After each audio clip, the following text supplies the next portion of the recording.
Xbox at its June game show has released new details on an Xbox handheld in two different variants, but to what extent is it an Xbox handheld? Hey fans and subscribers, this is your host Joe on the Gaming for Insight channel with another video of Quick Chat. The topic, is it an Xbox handheld? These two different variants that we have come upon here in the month of June. Joining me is returning guest, the Silicon Fox. Silicon Fox, welcome to Quick Chat. This Quick Chat video is sponsored by CooWPS. Are you looking for an exclusive case for your new Nintendo Switch 2? CooWPS has you covered with its smooth, functional case with flair. It is a perfect visual match for your Switch 2 and cartridge storage needs. It has ultimate protection with its premium hardshell exterior and doesn't press on those joysticks either. The custom grooves and inner molding securely hold the Switch 2 on the go. Check the link in the description to get your hands on this new exclusive case. Always a pleasure. For a long time, gamers have been wanting a true dedicated Xbox handheld. And for those that are privy to the PlayStation technology, we have had the versions of the PlayStation Vita, and we have an understanding of what that ecosystem is like. So to be able to take games, our favorite Xbox games, on the go on a handheld with perhaps something different than what we are accustomed to with the Xbox PC Game Pass subscription, that's what gamers have been really interested to learn more about with what Microsoft or Xbox has been working on. What factors from hardware and software, what factors would qualify a handheld as a true Xbox handheld if one were to exist? It's an excellent question. And I guess from, a surface level, you would say, well, it should have an Xbox centric UI and it should probably have some kind of software and hardware integration with the chip inside. And by the very basic surface level metrics, these handhelds would technically qualify. Though, in my opinion, I feel like there's a sort of a je ne sais quoi when it comes to a dedicated handheld from a brand like Sony or Nintendo, or even the Steam Deck from Valve, for example. Part of that comes from true tight integration between hardware and software. And I'm genuinely not seeing that with this handheld. What I'm seeing is a off-the-shelf chip and Xbox's already existing UI being overlaid on top. It's a very cynical take for an Xbox handheld. And if I was an Xbox fan, I'd be wanting more, honestly. It's interesting. And I myself was expecting something to what the Fox described in his video, one of his videos. What do you think Microsoft or Xbox is doing with Windows to optimize gaming on these Xbox handhelds? Well, if anyone's familiar with Windows and how it works, you know that there's a lot of low-hanging fruit with how the operating system functions. For example, cutting out OneDrive integration. You're not going to have OneDrive live in memory anymore. Doing things like cutting out unnecessary telemetry data, stuff like weather and news services that just run constantly. Things like the pings back to the servers for the other services, like it's a bunch of random stuff, news, weather, geo data. Like Windows does a lot of calling home, essentially. So you can cut so many services out, and most users, 99%, wouldn't see any difference to how they use the operating system. And I think that's mainly what the Xbox team is doing. They're saying, okay, we don't need OneDrive. You don't need the news section. You don't need Inkspace for drawing, like all these little programs that live in memory. Just get rid of them. And of course, you're going to save loads of gigabytes of data doing it that way.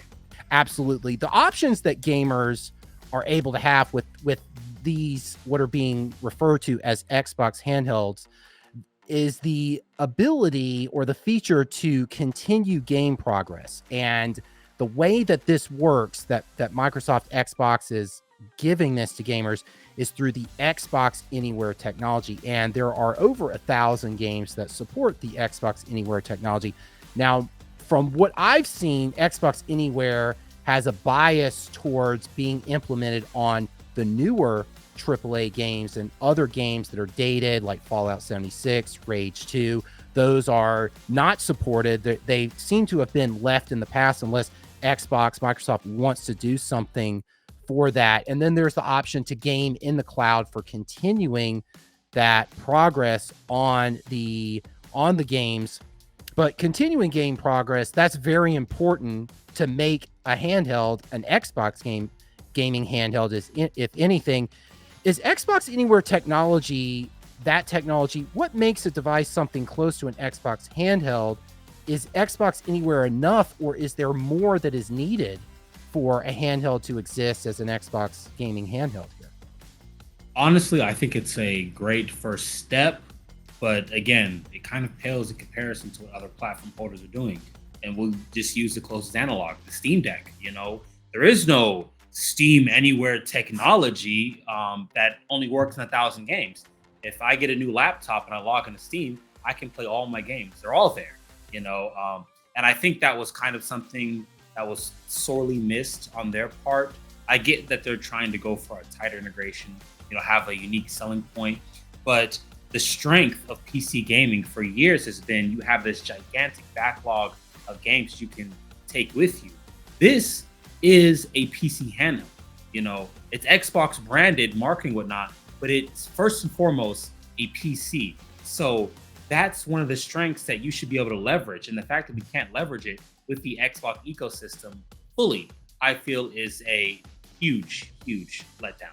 We have two variants here of this Xbox handheld. We have one with the Ryzen Z2A processor, 16 gigabyte memory, has a 60 watt hour battery as well. This is here we go with the variants and the colors again. Lenovo's done this. We got the white variant with the Z2A APU, and then the black variant with the Z2E, the Z2 Extreme, and that one has more memory, has 24 gigabyte memory, and it also has an 80 watt hour battery, so more juice there. So we have these two variants here, and with the Z2A, the 16 gigabyte memory, the 60 watt hour battery, are those hardware specifications, are they enough for the year 2025 and the games that are coming out on Xbox Game Pass and other services, subscription based? Or is this just a handheld for those that are interested in playing their lightweight AAA games and the Metroidvania subgenre games at that? Is there a place for the white variant here? It's an excellent question. I would say there's a place if it's dirt cheap. Now, again, to those who don't know, the APU inside this is a rebadged version of the Sephiroth APU inside the Steam Deck. So we're getting the same hardware from several years ago. Now, when the Steam Deck was announced in 2021, it was revolutionary, groundbreaking. We hadn't had that hardware combination before, but it's been 3 years of deck, but more years of Zen 3, Zen 4, now Zen 5 handhelds. This APU and technology is getting long in the tooth. So unless it's coming out for, I'm going to give a price here, it should be coming out for around $400. And the reason I say that is because guess how much the LCD Steam Deck costs with this exact same APU and memory configuration? $400. So you're going to get a better experience buying that as far as how games run, it being one hardware target that developers can optimize for.